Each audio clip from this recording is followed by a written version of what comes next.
বর্দোয়ালি মধ্যপাড়া এলাকার নব অঙ্গীকার সামাজিক সংস্থা এবছর ১৬তম শিশু মেলা আয়োজন করার উদ্যোগ গ্রহণ করেছে।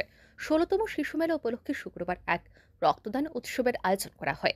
এই রক্তদান উৎসবে উদ্বোধক তথা প্রধান অতিথি হিসেবে উপস্থিত ছিলেন রাজ্যের মুখ্যমন্ত্রী প্রফেসর ডক্টর মানিক সাহা। এছাড়াও আগরতলা পৌর নিগমের ৪০ নম্বর ওয়ার্ডের কর্পোরেটর শম্পা সরকার চৌধুরী এবং নব অঙ্গীকার সামাজিক সংস্থার সম্পাদক দেবদাস বক্সি সহ অন্যান্যরাও উপস্থিত ছিলেন। মুখ্যমন্ত্রী রক্তদান উৎসবের উদ্বোধন করে রক্তদাতাদের সাথে কথা বলেন, তাদের সুবিধা ও অসুবিধার কথা জেনে নেন তিনি। অনুষ্ঠানে বক্তব্য রাখতে গিয়ে মুখ্যমন্ত্রী বলেন, নেশামুক্ত ত্রিপুরা গড়া রাজ্য সরকারের কাছে একটি চ্যালেঞ্জিং জব হয়ে দাঁড়িয়েছে। নেশামুক্ত ত্রিপুরা গঠনে জনগণের দাবিও রয়েছে। রাজ্য সরকার পুলিশ প্রশাসনের মাধ্যমে এই কাজ চালিয়ে যাচ্ছে। তিনি বলেন, যতক্ষণ না পর্যন্ত বিষয়টি সামাজিক আন্দোলনে পরিণত হচ্ছে ততক্ষণ নেশামুক্ত সমাজ গঠন সম্ভব বলে মনে হয় না। রক্তদান এবং শিশু মেলার পাশাপাশি নেশার বিরুদ্ধে সামাজিকভাবে প্রতিরোধ গড়ে তুলতে হবে বলেও জানান মুখ্যমন্ত্রী।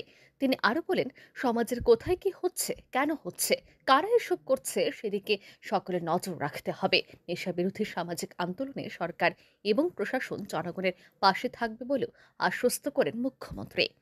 নেশামুক্ত ত্রিপুরা আমাদের কাছে একটা চ্যালেঞ্জিং জব, এবং বিভিন্ন জায়গায় মানুষ মানে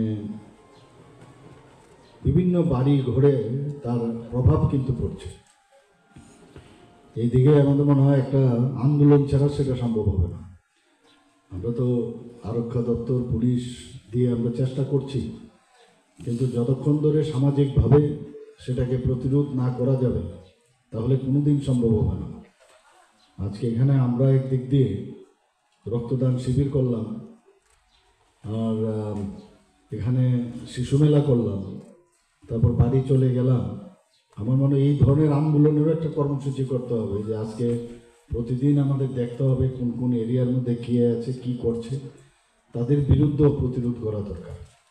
সেটা আজকের দিনে আপনাদের নব অঙ্গীকারের অঙ্গীকার করতে হবে, এবং আপনারা আপনাদের এই যে অঞ্চল, সেই অঞ্চল থেকেই শুরু হোক না এই আন্দোলন। আমরা তো আছি, আপনাদের সাথে আমরা আছি।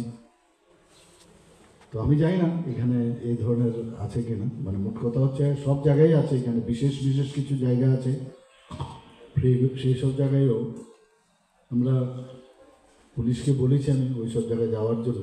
সব জায়গায় একই কথা বলি, মানুষ যদি প্রতিরোধ করে তবে এটা সম্ভব হবে। মুখ্যমন্ত্রী জানান, রাজ্যের আইন শৃঙ্খলা বর্তমানে মজবুত রয়েছে। বিরোধীরা সংশ্লিষ্ট বিষয় নিয়ে চিৎকার করছে। আইন শৃঙ্খলা জনিত বিষয়ে সংশ্লিষ্ট এলাকার কথায় উল্লেখ করে মুখ্যমন্ত্রী বলেন, আজ থেকে ১০ বছর আগে এই এলাকা ভয়ানক ছিল। রাতে মানুষের চলাফেরা অসম্ভব ছিল। এখন পরিস্থিতি পাল্টে গেছে।